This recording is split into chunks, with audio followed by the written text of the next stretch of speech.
Bom, pessoal, então a gente começa o nosso curso de termodinâmica, essa parte em que a gente vai ver tanto a mecânica estatística, um começo da mecânica estatística, quanto um começo também da termodinâmica de não equilíbrio linear, né? São dois assuntos que geralmente não são vistos nos cursos de graduação de engenharia química ou de engenharia em geral, mas são super importantes para compreender, em primeiro momento, a termodinâmica de uma forma mais profunda e, num segundo momento, para compreender a pesquisa de ponta que tem sido feita na termodinâmica na atualidade. Então, quando a gente pensa hoje em pesquisa em termodinâmica, lembra muito de simulação molecular e a base teórica da dinâmica molecular de Monte Carlo é a mecânica estatística. Então, a gente vai ver aqui os fundamentos de mecânica estatística, bastante básico, bem começo mesmo, e depois um pouco de termo de não equilíbrio linear, que vai dar para a gente a base dos fenômenos de transporte, e portanto a gente vai ter uma visão mais integrada da engenharia, ou do núcleo duro da engenharia química, que é a termodinâmica, os fenômenos de transporte e a cinética química. Então essa é a intenção do curso, aprofundar isso, e a gente começa então fazendo a nossa mecânica estatística, e a gente precisa falar um pouquinho de mecânica clássica, né? E a ideia aqui é recuperar algum formalismo dessa mecânica clássica, porque também isso é algo que a gente não costuma ver nos cursos de graduação em engenharia. Então a gente costuma ver a mecânica clássica newtoniana, né, desde o ensino médio e também nos cursos de Física 1, mas nem todos veem, em geral, na sua graduação, a mecânica lagrangiana e hamiltoniana, que são dois outros formalismos da mecânica clássica. É a mesma mecânica clássica, são outros dois jeitos de representar essa descrição mecânica, ou essa descrição de sistemas mecânicos, e isso tudo está no bojo, está no arcabouço da mecânica clássica. Né? Em contraposição aí é uma descrição quântica da natureza. Então a gente vai ver pelo caminho da mecânica clássica e a gente vai ver que a gente vai precisar dessa noção do que seja um hamiltoniano para desenvolver a mecânica estatística logo em seguida. Então vamos lá, o que a gente sabe de mecânica clássica a gente aprendeu com Newton, né? Não com ele, mas a partir dele, quando ele escreve o Principia, e a gente aprende isso desde o ensino médio, por exemplo, a segunda lei de Newton, em que a variação temporal do momento, então esse Pzinho aqui é o momento, Pzinho é mv, né? Tá aqui, Pzinho é massa vezes a velocidade, o ponto em cima se refere a uma derivada temporal, tá? Então isso aqui é a taxa de variação de momento no tempo, é igual à força resultante aplicada naquele corpo, perfeito? Qual que é o problema? Se é que tem algum problema? Não tem nenhum problema com a mecânica newtoniana. Ela é só não muito conveniente para um sistema de muitos corpos, né? E também ela é um pouco inconveniente quando você muda o sistema de coordenadas. Tá? Então é muito comum, às vezes, a gente ter que criar pseudo-forças, né? São forças que não existem, para dar conta de representar o problema simplesmente uma questão geométrica. Né?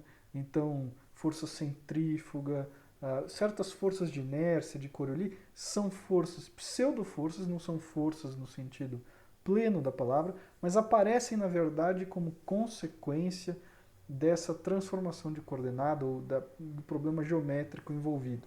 Então, duas coisas que a gente gostaria é escrever uma mecânica num sistema de coordenadas generalizado, que a equação não mudasse quando mudasse meu sistema de coordenadas, pelo menos não de forma geral. E outra coisa é que ela fizesse um pouco mais de sentido para um sistema de muitos corpos. Lembra que a gente quer desenvolver na mecânica estatística uma representação de um sistema de várias partículas. Né? Para o engenheiro químico, isso é um mol de partículas. Claro que a gente não vai fazer isso para um mol. Mas essa é a intenção. Tudo bem?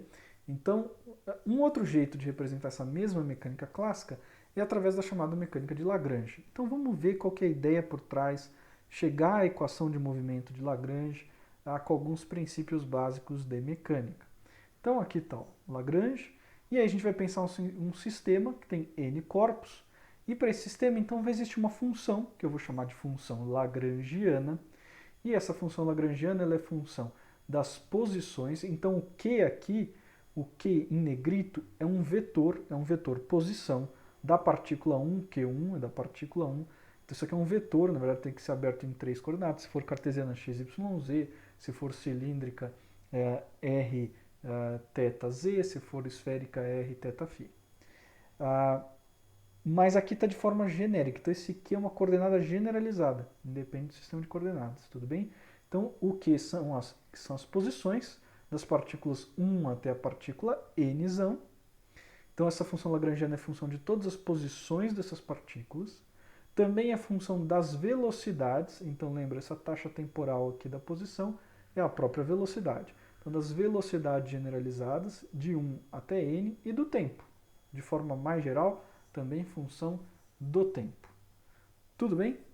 Existe um princípio em mecânica clássica que é chamado princípio da mínima ação. Então o que é a ação mecânica?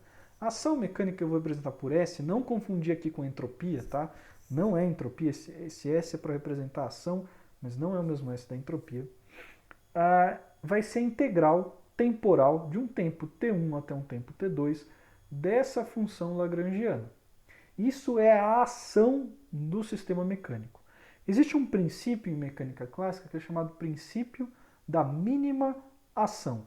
Ora, se o sistema mecânico sempre percorre um caminho de tal forma que a ação seja minimizada, significa que ele percorre um caminho pelo qual o ΔS é igual a zero. Esse delta aqui quer dizer uma variação de S é nula. A variação de S é nula, porque ele caminha num extremo. Eu não estou provando nem que é máximo, não estou provando que é mínima a ação. Ela pode ser mínima ou máxima nesse caso. Eu teria que olhar a segunda derivada. Mas não faremos isso para simplificar o problema. Vamos confiar que se eu achar essa variação de S igual a zero, isso corresponde à mínima ação do sistema mecânico. Então o que eu preciso fazer?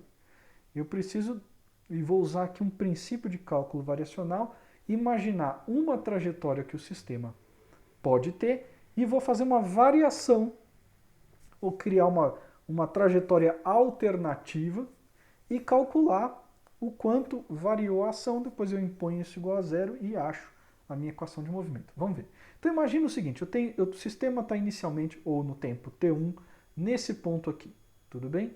T1, o sistema está aqui. A trajetória real do sistema é a trajetória Q de t, que é essa linha preta aqui. Então, essa é a trajetória real do sistema, e no tempo t2 ele está aqui. Tá? Se eu integrar a função lagrangiana desse tempo a esse, eu vou ter a ação do sistema. Como é que eu sei que essa é, por acaso, a mínima ação do sistema? Eu crio uma trajetória alternativa, que eu vou chamar de Q' de t. Tá vendo? Então ela sai do mesmo ponto, chega no mesmo ponto ao mesmo tempo, isso é importante. Só que ela faz um caminho alternativo, que é esse caminho meio achurado, que não sei como falar essa linha que está aqui mais clara, cinza mais clara. Tudo bem? Então esse é um caminho alternativo, Q' de t. Qual que é a relação entre o Q' de t e o Q de t? É que a cada tempo a diferença deles é exatamente a variação, né? Só que uma coisa muito importante, em T1, o Q de t e o Q' de t são iguais, e em T2, o Q de t e o Q' de t também são iguais, ou seja, o sistema sai ao mesmo tempo do mesmo lugar e chega a outro lugar ao mesmo tempo, tempo T2. Só o caminho que é diferente. Então vamos escrever isso aqui em matemática. Então o que é essa variação?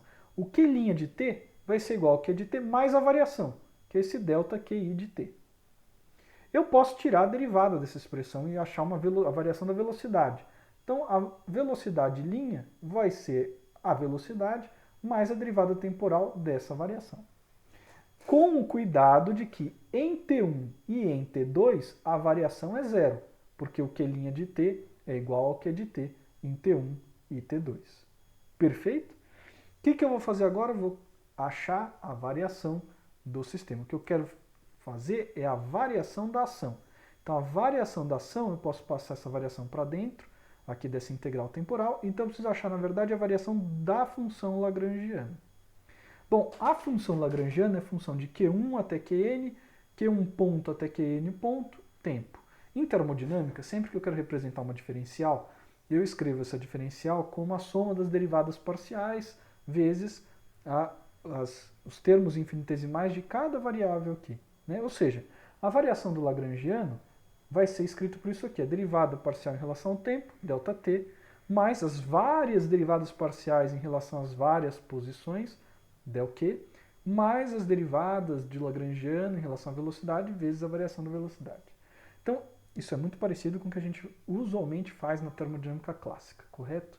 O que eu vou fazer agora? Eu vou pegar esta expressão para a variação do Lagrangiano, sabendo que o tempo é invariante, ou seja, vai sobrar basicamente este somatório aqui, nas n partículas, e colocar dentro dessa integral. E aí eu vou integrar e vou depois impor que ΔS, essa variação de S, seja nula, e isso vai me dar a equação de movimento de Lagrange. Então vamos lá. Coloquei aqui esse termo dentro da integral, vou separar, quer dizer, a integral de uma soma é a soma das integrais, então posso separar em duas integrais. E esse termo eu vou deixar quieto por enquanto, e vou integrar este outro termo aqui. E que recurso que eu vou usar? Olha que interessante. Eu tenho uma derivada parcial do Lagrangiano com respeito à velocidade, vezes uma derivada temporal da variação de quê? Da posição, né? O que eu vou fazer? Eu vou usar uma integral por partes. Vou tirar primeiro isso aqui que está derivado, vou escrever de forma integrada, menos uma integral da derivada temporal desse termo vezes a variação de quê? É uma derivada, uma integração por partes, como a gente aprendeu lá em cálculo 1. Então, fazendo essa segunda integral por partes, esse primeiro termo, que é a integral daquela função, vai ser calculado em T1 e em T2, isso é muito importante, né, porque este termo todo vai ser calculado no tempo 1 e no tempo 2, menos a integral agora da derivada temporal dessa derivada parcial vezes a variação. Então isso é muito importante. Por que é importante esse tempo 1 e 2 aqui? Porque a variação da posição no tempo 1 e no tempo 2 é zero. Ou seja, esse ΔQ no tempo 1 é zero e no tempo 2 é zero. Portanto, todo esse termo aqui vai ser zero. Tudo bem? Porque ele vai ser ora calculado com ΔQ em T2, ora calculado com ΔQ em T1. Não me importa essa derivada, ΔL e ΔQ ponto. O que importa é esse cara vai ser zero, vai multiplicar, vai dar tudo zero. Tá? Então, como ele é calculado em T2 e T1, esse termo vai embora. O que sobra é essa integral menos essa integral aqui. Então, vou juntar numa única integral, posso fazer isso, e isso é o que sobrou. Né? Olha que bonitinho. Pelo princípio da mínima ação, essa variação de S deve ser zero. Então, eu vou impor que isso aqui é igual a zero, pelo princípio da mínima ação, e o resultado, portanto, é que, para isso acontecer, a forma mais conservativa é que essa derivada parcial seja igual a essa derivada total dessa derivada parcial. Ou seja, o del Lagrangiano del QI, a derivada do Lagrangiano com a posição, é igual à derivada total no tempo da derivada parcial com respeito à velocidade. Por enquanto, só ficou mais complicado, aparentemente. Essa equação que está nessa caixinha, é a equação, ou são as equações, porque aqui é uma para cada partícula, né? Tá vendo o I aqui? As equações de movimento de Lagrange. Tudo bem? Então essas são precisamente as equações de movimento. A gente precisa dar uma interpretação física para o que seja lagrangiano, para isso fazer um pouquinho mais de sentido para a gente. Né? Porque por enquanto o lagrangiano é simplesmente, até esse momento, para a gente uma função, que é a função de posições, velocidades, tempo. Agora a gente pode tentar caminhar, reconciliar essa equação de movimento de Lagrange com o que a gente conhece da mecânica newtoniana, para ver se a gente consegue interpretar o que seja a função lagrangiana. Vamos então imaginar que para um sistema de N-corpos, Kzão seja a minha energia cinética. A energia cinética é mv² sobre 2. Nesse caso o V é Q ponto, porque tem coordenadas generalizadas, e eu preciso somar a energia cinética total, vai ser a soma das energias cinéticas de cada partícula. Então essa aqui é a energia cinética. Se eu derivar isso com respeito à velocidade, então derivar K com respeito à velocidade de uma partícula I, se eu derivar isso aqui vai cair o 2, 2 corta com 2, vai ficar mqi ponto.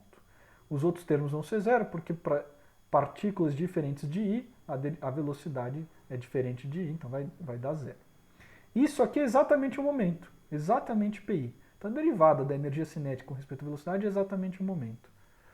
A energia cinética só depende das velocidades, não depende das posições. Isso significa que a derivada da energia cinética com respeito às posições é igual a zero. Agora eu vou olhar para a energia potencial. A energia potencial para sistemas conservativos é uma função única e exclusiva das posições das partículas. E essa é a mais complicada, porque para essa a gente não tem um jeito de calcular de forma genérica, porque isso depende de como as partículas interagem. Então esse vai ser sempre o desafio na mecânica estatística, na simulação molecular, na física como um todo. Qual é o modelo que eu vou usar para representar essa energia potencial entre as partículas?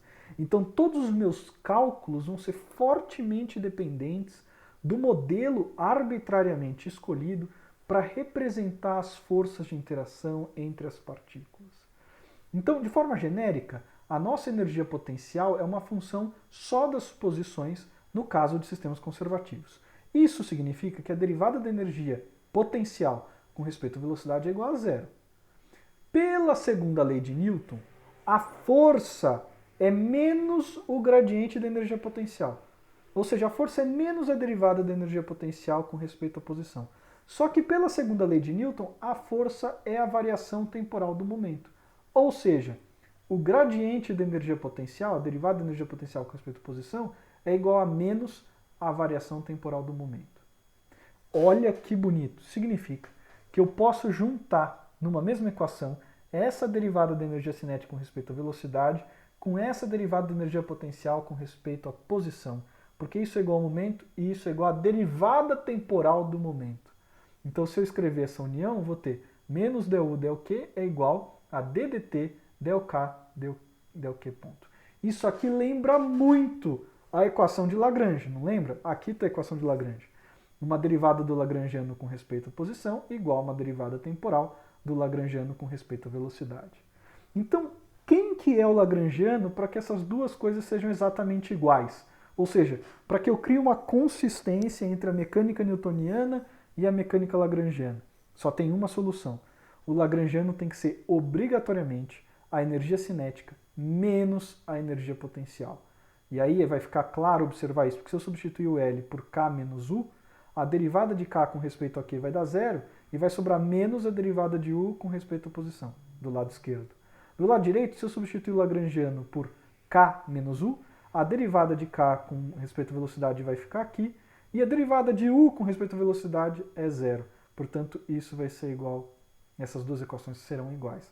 Portanto, o lagrangiano é, no fundo, a energia cinética menos a energia potencial.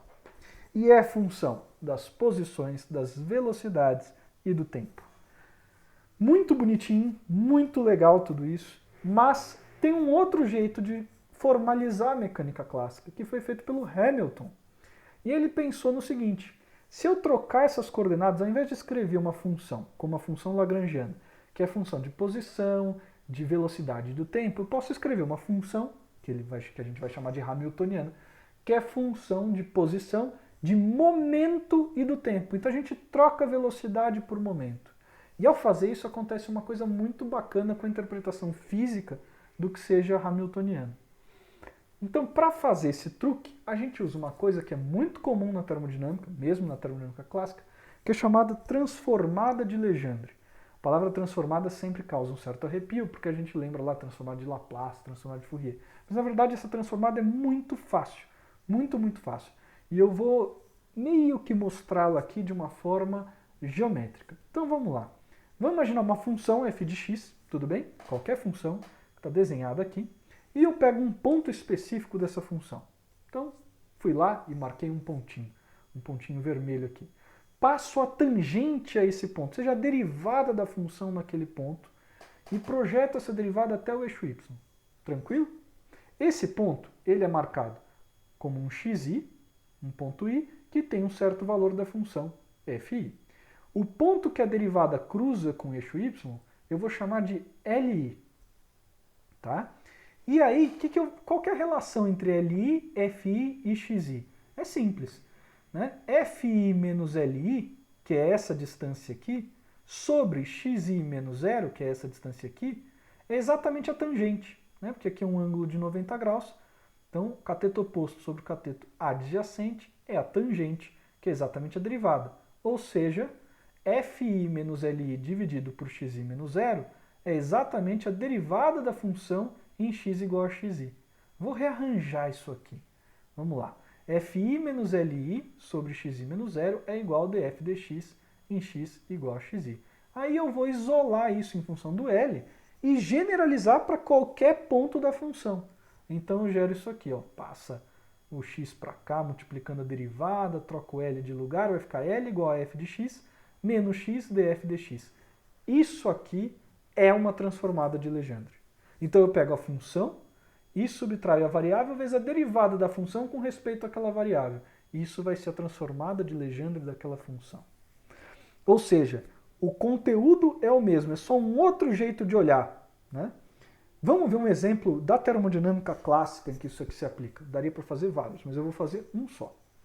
Por exemplo, a equação fundamental da termodinâmica pode ser escrita dessa forma. du é igual a TdS menos PDV mais o somatório de μi e dNi, μi sendo o potencial químico. Vocês devem ter visto isso na termodinâmica clássica, seja na graduação ou agora na pós. Como o é função, portanto, da entropia, do volume e da quantidade de matéria, S, V e N, por matemática, então esta equação de cima é física, a equação que eu vou escrever agora é matemática. Por ser uma diferencial, ou seja, por ser uma função de estado, eu posso escrever isso dessa forma, como a soma das derivadas parciais. Correto? Isso nos dá uma definição, porque esse du tem que ser igual a esse du de cima, ou seja, a física tem que ser igual à matemática aqui. Portanto, a temperatura vai ser o du ds, menos a pressão vai ser o du dv, mantidas essas coisas que estão aqui constantes, e o potencial químico vai ser o du dni. O que eu vou fazer? Eu vou fazer uma transformada de Legendre. Eu quero, por exemplo, trocar aqui volume por pressão como coordenada. Como é que eu faço isso? Olha, simples. Eu posso simplesmente fazer uma transformada de Legendre permutando o volume. Tá? Então o que vai acontecer? Eu vou fazer uma transformada de Legendre de energia interna com volume aqui. A minha função f de x é a própria energia interna, menos a variável, que é o volume, vezes a derivada da função com respeito ao volume. Ora, a derivada da energia interna com respeito ao volume, mantendo S e N constantes, é menos a pressão. E, portanto, isso aqui vai ficar U mais PV. Vocês lembram quem é isso aqui? Isso aqui é exatamente a entalpia. Portanto, a entalpia nada mais é do que uma transformada de Legendre da energia interna, permutando-se o volume. E por isso ela passa a ser função de entropia, da pressão e da quantidade de matéria. Quer dizer, tem como função estas variáveis naturais. Né? Essas seriam as variáveis naturais da entalpia. Isso é muito bonito, porque agora eu posso ir lá e tentar fazer uma transformada de Legendre com a entropia. E aí eu vou gerar, por exemplo, a energia de Helmholtz. E se eu simultaneamente fizer da entropia do volume, eu vou gerar a energia livre de Gibbs. Ou seja, energia de Helmholtz, energia de Gibbs e entalpia são só jeitos diferentes de olhar para o mesmo conteúdo que está a energia interna. Por isso que todos têm dimensão de energia e são de fato energias. Porque todo o conteúdo está de fato na energia interna, só que ela tem uma forma muito trágica porque ela tem como variável natural a entropia e a gente gostaria muitas vezes de ser livre da entropia. Por isso que a gente tem energia livre de Helmholtz, energia livre de Gibbs. Né? São transformadas de Legendre. Bom, eu vou pegar esse ferramental matemático que veio lá da termoclássica e usar lá na nossa mecânica clássica. Pegar o Legendre, ou Lagrange, e aplicar na lagrangiana uma certa transformada de Legendre. E aí eu vou gerar, então, a equação de movimento de Hamilton. Vamos fazer isso. Então aqui está o Hamilton, né? Eu vou fazer uma transformada de Legendre um pouquinho esquisita por hora, mas depois vai ficar claro por que é dessa forma. Eu vou fazer a transformada de Legendre de menos o lagrangiano, tá? E não de mais. Então aqui está a função menos lagrangiano, aí vai aparecer o sinal de mais, por causa desse sinal de menos aqui. Somatório do quê? Das velocidades, que é quem eu quero trocar por um momento, vezes a derivada do lagrangiano com respeito à velocidade. Essa transformada de Legendre da lagrangiana é o que eu vou chamar de hamiltoniano. Tá? Então, hamiltoniano vai ser exatamente isso. Menos a lagrangiana, mais velocidade. E quem é o del L e del Q? E ponto é exatamente o momento. Lembra? Porque o L é K menos U. A derivada de U com respeito à velocidade é zero. Portanto, a derivada de L com respeito à velocidade é exatamente a derivada da energia cinética com respeito à velocidade, e isso é exatamente o momento. Então, chegamos a isso. O que a gente pode fazer agora? A gente pode diferenciar essa expressão. Então, ao diferenciar essa expressão, eu vou ter dH menos dL, E aí eu vou ter que aplicar uma regra do produto no QI ponto P. Uma hora vai ficar QI ponto DPI, outra hora vai ficar PI DQI ponto. Perfeito? Bom, eu posso substituir aqui essa diferencial do Lagrangiano. Então eu vou fazer isso. Eu sei que é a diferencial do Lagrangiano, só vai aparecer com o sinal de menos aqui. E aí esses dois termos que vieram aqui da transformada de Legendre. Olha que muito bonitinho. O del L e del Q ponto, que é a derivada do Lagrangiano com respeito à velocidade, a gente viu que isso aqui é exatamente o momento. Só que, repara aqui que vai ficar menos somatório de momento dQi. E aqui no final eu tenho mais o somatório de PI dQi. Ou seja, esses dois termos vão se cancelar. E aí o que sobra é isso aqui. Então, olha que bacana. Se a gente olhar agora a função hamiltoniana, ela é função do tempo, das posições e dos momentos. Conseguimos fazer aquilo que queríamos com a transformada de Legendre. Trocamos a variável natural para uma função agora que tem como variável natural o momento. Portanto, a hamiltoniana é função das posições, dos momentos e do tempo. Se eu diferenciar isso, usando só matemática, eu chego nessa expressão, né? Que se é função disso, então tem que ter essas derivadas aqui. Ora, isso me ajuda a criar agora, igualar esse dH com esse dH, isso é matemática, isso é física, e gerar expressões para o ΔH, ΔQ e ΔH, ΔPI. Então, ao fazer isso, eu chego nas seguintes expressões, ΔH, ΔT menos o ΔL, ΔT. O ΔH, ΔQI é igual a menos PI ponto e o ΔH, ΔPI é igual a QI ponto. Essas duas equações são chamadas as equações canônicas de Hamilton. São exatamente as equações de movimento de Hamilton. Então isso é muito legal, porque a gente conseguiu gerar agora todo o arcabouço da mecânica clássica, fazer esse formalismo da mecânica clássica, né? E agora aqui com as equações de Hamilton, que vão ser muito importantes para o desenvolvimento da mecânica estatística. Tá?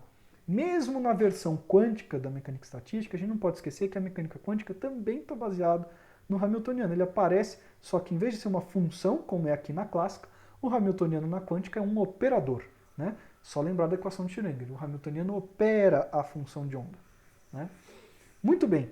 Falta dar uma interpretação física para o hamiltoniano e ver que ganho que a gente teve ao fazer essa troca de velocidade por momento. Ou de uma equação por duas equações, nesse caso, na equação de Hamilton. Bom, interpretação física. Quem que é o hamiltoniano? É menos lagrangiano, mais o somatório, isso veio da transformada de Legendre. Mas olha que bonitinho. Quem que é o PI? É o momento. O momento é massa vezes a velocidade. Então, vou substituir aqui. Massa vezes velocidade vezes a velocidade. Ora, o que é isso aqui? Massa vezes a velocidade ao quadrado. Ó, se fosse massa vezes a velocidade ao quadrado sobre 2, seria energia cinética. Então isso aqui, na verdade, são duas vezes a energia cinética. Portanto, isso aqui é menos o lagrangiano mais duas vezes a energia cinética. Quem que é o lagrangiano? É K menos U. Portanto, aqui ficou menos K mais U mais 2K. Um desses Ks vai cortar com esse. E olha que coisa linda. O hamiltoniano vai ser energia cinética mais a energia potencial. Portanto, o hamiltoniano é, de fato, a energia mecânica total do sistema. E essa é a beleza de usar a mecânica hamiltoniana, porque esse hamiltoniano vai estar ligado exatamente à energia do sistema. Vamos ver que bonitinho, que consequências isso pode ter. Se o hamiltoniano não for uma função explícita do tempo, implícita é porque posição e momento podem ser funções do tempo, mas não for uma função explícita do tempo, o que acontece? A diferencial vai ser escrita dessa forma. Né? Se eu explicitar essa diferencial em relação ao tempo, ou seja, só escrever barra dt, barra dt, barra dt aqui, e substituir esse dqi dt por qi ponto, dpi dt por pi ponto, e essas derivadas pelas equações de Hamilton, eu vou chegar nesta expressão aqui. Então, esse dqi dt é qi ponto, e o dpi dt, dpi ponto. E aí o que acontece? Essa derivada dá zero, ou seja, acabamos de provar a conservação de energia. A energia não varia no tempo. A energia porque o hamiltoniano é exatamente a cinética mais a potencial. E o dH/dt, se o H não for função explícita do tempo, obviamente, o dH/dt é zero. Ou seja, esse arcabouço que a gente construiu garante a conservação de energia, que é um pressuposto interessantíssimo e importantíssimo. Bom, é isso que eu queria discutir com vocês nessa aula, pessoal. E na aula que vem, então, a gente vai ver a equação de Liouville, a gente vai entrar propriamente em mecânica estatística, ver a equação de Liouville e começar a ver pelo menos o conjunto canônico, como é que isso se constrói nessa estatística de Gibbs. Pessoal, era isso. Muito obrigado. Valeu.